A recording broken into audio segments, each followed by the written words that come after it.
তো Xiaomi তরফ থেকে কিন্তু নতুন ট্যাবলেট লঞ্চ করা হচ্ছে, যেটা আছে Redmi Pad 2। তো আপনাদেরকে বলে রাখি যে 2022-এ কিন্তু এদের লাস্ট যে ট্যাবলেটটা লঞ্চ হয়েছিল, যেটা ছিল Redmi Pad। তো এই ট্যাবলেটটা কিন্তু লঞ্চ হয়েছিল, তারপর এই 3 বছর পর কিন্তু আবার একটা নতুন এই ট্যাবলেট লঞ্চ হয়েছে, যেটা আছে Redmi Pad 2। তো এই 3 বছর কিন্তু কোনো তাদের ট্যাবলেট কিন্তু লঞ্চ হয়নি। তো কি আছে স্পেসিফিকেশন, কি ডিটেলস এই ভিডিওতে আজকে বলবো, যে Redmi Pad 2 কেমন কি করতে চলেছে, কবে লঞ্চ হচ্ছে। আর আপনাদেরকে বলে রাখি যে Redmi কিন্তু এবার সবথেকে কম টাকাতে এই ট্যাবলেটটা লঞ্চ করছে, যেটা কিন্তু 20,000-এর নিচে কিন্তু প্রাইস কিন্তু হবে। এর যদি মেন হাইলাইট ফিচার যেটা বলি, যে মেন যে ফিচার সবথেকে ভালো ফিচার যদি বলি, তো এটা হচ্ছে এই ট্যাবলেটের যে প্রসেসর সঙ্গে সঙ্গে ব্যাটারি। আপনারা কিন্তু এত কম দামে এত ভালো ব্যাটারি আর সঙ্গে এত ভালো কিন্তু পারফরমেন্স কিন্তু পাবেন এই ট্যাবলেটের সঙ্গে। তো চলুন ভিডিওতে সব বলবো যে ট্যাবলেটটা কেমন কি করা হতে পারে আর কবে বা লঞ্চ হচ্ছে। আর এমনই কিন্তু আমাদের নিউজ আছে যে এই ট্যাবলেটটা কিন্তু বাংলাদেশ আর ভারতে কিন্তু খুব তাড়াতাড়ি লঞ্চ হতে চলেছে। তো চলুন আর বেশি দেরি না করে ভিডিওটা স্টার্ট করা যাক। আর আপনাদেরকে বলে রাখি, ভিডিওটা কিন্তু ভালো লাগবে লাইক দিয়ে বলবেন না, বন্ধুদের সঙ্গে শেয়ার করবেন। আর চ্যানেলে নতুন হন, এই ধরনের ভিডিও পাওয়ার জন্য চ্যানেলটা সাবস্ক্রাইব করে রাখতে হবে, কারণ আমরা তো বন্ধু যদি কথা বলি এখানে যে ডিসপ্লে কোয়ালিটি কেমন করা হতে পারে। এখানে কিন্তু একটা বড় ডিসপ্লে পাচ্ছেন, যেটা সাইজ আছে 11 ইঞ্চেস ডিসপ্লে হচ্ছে। আর এর সঙ্গে কিন্তু 2.5K এর কিন্তু একটা কালার কম্বিনেশন পাবেন এর সঙ্গে আপনারা এই ডিসপ্লেতে। এই ডিসপ্লে কোয়ালিটি যদি কথা বলি, এখানে একটা IPS LCD ডিসপ্লে আপনারা পাবেন এখানে। আর এর সঙ্গে আরও ভালো ইনহ্যান্স করে দেয় এই ডিসপ্লেকে, যেটা আছে রিফ্রেশ রেট, যেটা আছে 90 হার্টজে কিন্তু আপনারা রিফ্রেশ রেট কিন্তু আপনারা পেয়ে যাবেন এখানে। ওকে, তো ডিসপ্লে কোয়ালিটি কিন্তু একটা ভালো হতে চলেছে, যেহেতু একটা ডিসেন্ট কিন্তু প্রাইসে এই ট্যাবটা লঞ্চ করছে। তো এই প্রাইসটা কিন্তু আমি বলবো যে ডিসপ্লে কোয়ালিটি কিন্তু ভালো দেওয়া হচ্ছে।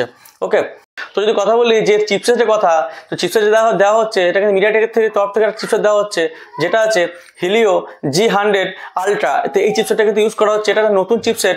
আর ট্যাবের জন্য কিন্তু আমি বলবো একটা ভালো গেমিং বা পারফরমেন্সের চিপসেট। ওকে, কারণ ট্যাবে কিন্তু এই ধরনের কোনো চিপসেট ইউজ করা হয়নি আগে।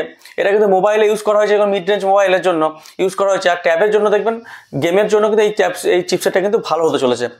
আর একটা কথা বলে রাখি যে এই চিপসেটটা কিন্তু 4G চিপসেট। আর আপনাদেরকে বলে রাখি এই ট্যাবটা কিন্তু হতে চলেছে কিন্তু 4G ট্যাবলেট হতে চলেছে। এবার কথা বলি যে এই ট্যাবলেটের যে ক্যামেরা যদি কথা বলি, এখানে সেই সিঙ্গেল রিয়ার কিন্তু ক্যামেরা দেওয়া হচ্ছে। রিয়ার যে ক্যামেরা যদি কথা বলি, এখানে 8 মেগাপিক্সেল ক্যামেরা দেওয়া হয়েছে। আর ফ্রন্টে যদি কথা বলি, এখানে 5 মেগাপিক্সেল কিন্তু ক্যামেরা দেওয়া হয়েছে। তো আপনারা জেনে থাকবেন যে ট্যাবলেটের কিন্তু ক্যামেরা খুব একটা সবাই ক্যামেরা থেকে কিন্তু নেয় না, কারণ ট্যাবলেট নেওয়া হয় গেমের জন্য বা অফিসিয়াল কোনো কাজ করার জন্য।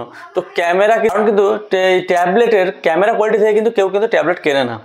ওকে, ট্যাবলেটের কাজই অন্য হয়।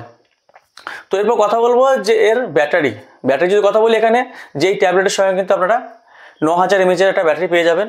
আর তার সঙ্গে সঙ্গে এর যে চার্জার দেওয়া হবে, সেটা কিন্তু 18 ওয়াটের একটা ফাস্ট চার্জার কিন্তু আপনারা পেয়ে যাবেন। তো এই ছিল ফুল প্যাকেজ।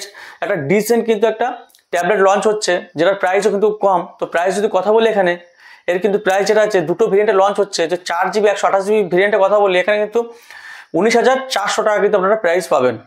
আর যেটা আছে 8GB 256GB, তার কিন্তু প্রাইসটা অনেকটাই বেশি করা হচ্ছে, কারণ এই 4GB থেকে 8GB ভেরিয়েন্টের প্রাইসটা অনেকটাই বেশি। এখানে কিন্তু 29,200 টাকা কিন্তু এর প্রাইস করা হচ্ছে। তো এর প্রাইসের ডিফারেন্সটাও কিন্তু অনেকটা বেশি। তো এবার আপনাদেরকে বলবো, যদি নিতে চান 4GB 128GBটা নেবেন, অনেক বেটার, অনেক কম টাকাতে পেয়ে যাবেন, মোটামুটি 10,000 টাকা কম হচ্ছে আপনাদের। ওকে, তো এই ছিল আজকে ভিডিওতে।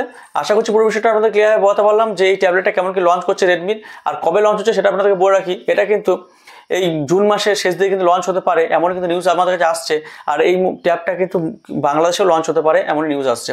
ওকে, তো আশা করছি পুরো ভিডিওটা আমাদের ক্লিয়ার বলতে পারলাম। যদি ভিডিওটা আপনাদের ভালো লাগবে লাইক দিয়ে বলবেন না, বন্ধুদের সঙ্গে শেয়ার করবেন। আর এই ধরনের ভিডিও পাওয়ার জন্য কিন্তু চ্যানেলটা অবশ্যই সাবস্ক্রাইব করে রাখবেন। তো চলুন আজকের মতো এই পর্যন্তই, পরবর্তী ভিডিওতে আবার দেখা হচ্ছে।